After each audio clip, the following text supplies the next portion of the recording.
A 5-year-old child fell from a swing and sustained a fracture of lateral condyle of the humerus.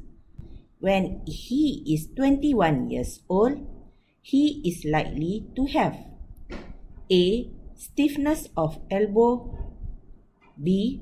Myositis ossificans, C. Ulnar neuritis, D. Cubitus varus deformity, E. Complete claw hand.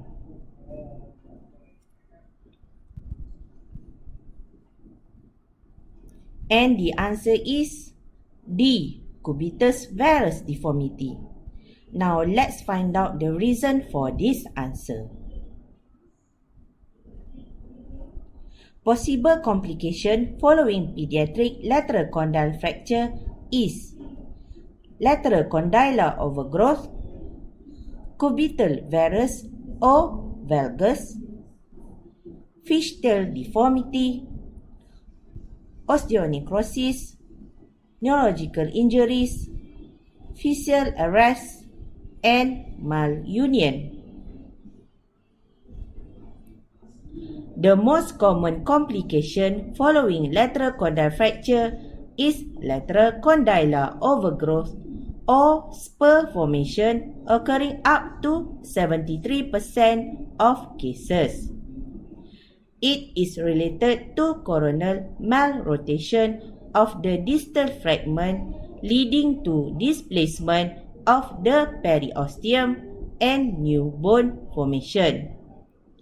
Lateral condylar spur formation occurs more commonly following displaced fracture and has a marginally higher incidence following open reduction internal fixation or if than closed reduction percutaneous pinning CRPP. Lateral condyle spurs are rarely symptomatic but can occasionally cause pain and or decreased range of movement ROM. The second most common complication following lateral condyle fracture is a cubitus varus deformity, occurring around 40% of cases. It can occur following both operative and non-operative treated fracture.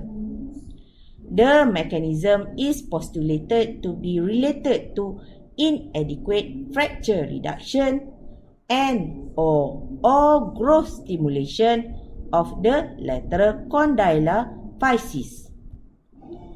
A cubitus varus deformity is rarely symptomatic.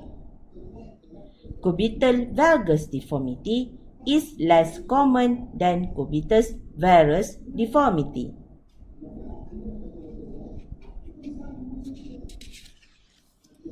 Cubital valgus is a consequence of premature epiphysiodesis of the lateral condylar physis and is associated with non-union of lateral condylar fracture.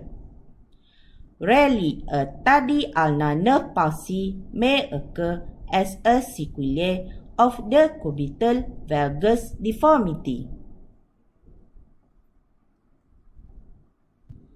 Another complication is a formation of fishtail deformity that usually occurs as a result of osteonecrosis of the central portion of the distal humerus physis with continued growth of the lateral condyle.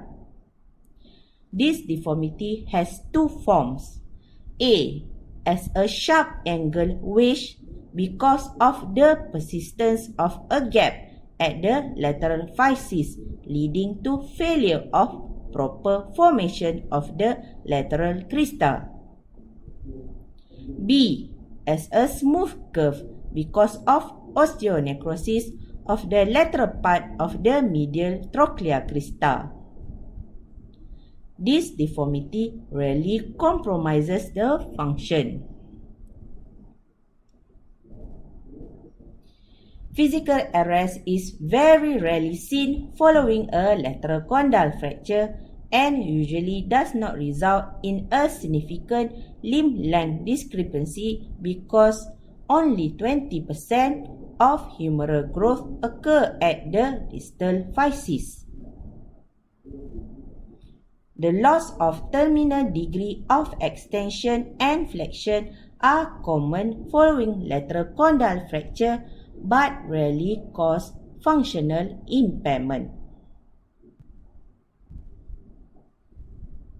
The last complication of pediatric lateral condyle fracture is non-union. Non-union can present either as a result of delayed presentation, displacement of a conservatively managed fracture, early removal of fixation, or traditional non-union of an undisplaced fracture itself. Lateral condyle fracture tend to heal more slowly than other physeal fracture, especially when they are treated non-operatively. Failure of fracture union by 8 weeks is regarded as delayed union, whereas non-union is defined as failure of the fracture to heal by 12 weeks. Non-union tends to occur in undisplaced fracture or undiagnosed fracture initially treated non-operatively.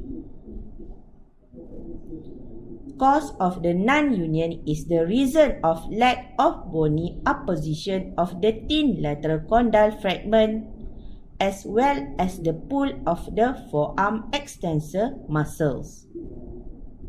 The lack of support of the non-united lateral condyle column and continued growth of the medial condyle results in cubitus valgus deformity. Okay, thank you.